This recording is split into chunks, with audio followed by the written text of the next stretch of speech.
Hey, what's up? Gracious good morning to you good people. It's your girl KB. You know what I do, and you know why I do it. It's Monday, August 12th, and it's 3:18 in the a.m. And I am reading Daily Reflection, and this is one of those readings that makes me go, It's on point, but it's not really on point. And I'm going to tell you why it's not really on point. Let me just read it first. It's entitled A Look Backwards. It says, first we have to take a look backward and try to discover where we have been at fault. Next, we make a vigorous attempt to repair the damage that we've done. It says, as a traveler on a fresh and exciting AA journey of recovery, I experienced a newfound peace of mind, and a horizon appeared clear and bright rather than obscure and dim. Reviewing my life to discover where I had been at fault seems to be such an arduous and dangerous task. It was painful to pause and look backwards. I was afraid I might stumble. Couldn't I put the past out of my mind and just live my new golden present? I realized that those in the past whom I've harmed stood between me and my desire to continue my movement towards serenity. I had to ask for courage to face those persons from my life who still lived in my conscience, to recognize and deal with the guilt that their presence produced in me. I had to look at the damage I'd done and become willing to make amends. Only then could my journey of the Spirit resume. Now, I said I'm going to talk about how this is incorrect on some levels. Now, don't get me wrong. It's good to deal with the people that you've hurt and harmed, right? But it's dangerous to look back, I want to say, and reminisce.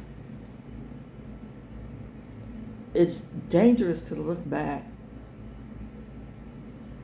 and consider the things that you're going to miss or that you did miss, or we all want healing. We all need healing. And, some of that healing comes from,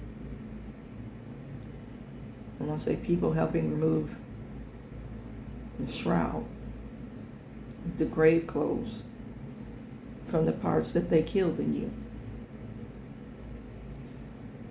But we also, now here's the scripture,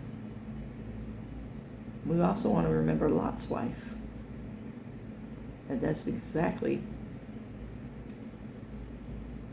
what Luke 17:32 is talking about. Remember Lot's wife. It says, whoever tries to keep their life will lose it. Whoever loses their life will preserve it. There's a saying in recovery, you can't save your behind and keep you look good. And a lot of us want to go back to the past to fix things, but to justify what we did and why we did it. Lot's wife looked back longingly. Lot's wife looked back to reminisce.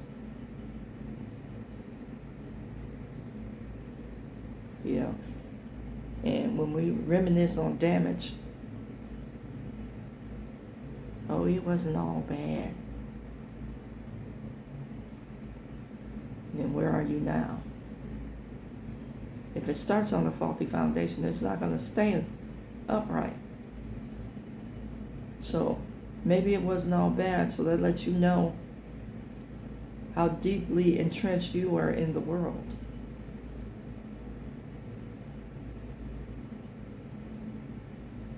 If it starts on a bad foundation, if it starts on a bad note, if it starts on a feel good, let me put it like that, you're already in something, because it's appealing to your feelings first and foremost. You're not checking it out. You're not asking God. You're just going on a feeling. And then you perpetuate those feelings, digging the trench even deeper by getting physically involved with individuals.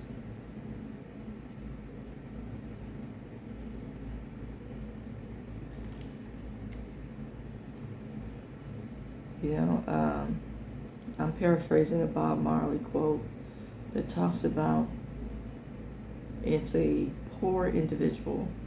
Now I'm going to say a broken individual, so I'm paraphrasing now.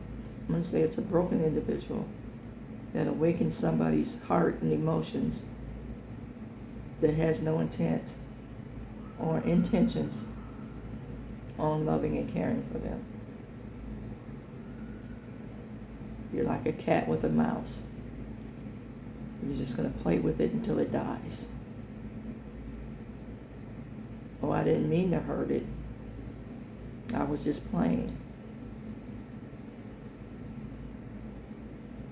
And that's a sad way to live. And it does a lot of damage and causes a lot of pain. You know, everything that you do needs to be put on the scales of life. And you've heard me say this, and I learned this lesson from a church custodian, a church janitor. And he taught me this phrase, what's it weigh? Meaning, what profits a man to gain everything and to lose his soul? So when you put things on the scale of life, what is the measurement of whatever it is that you're extolling to your soul?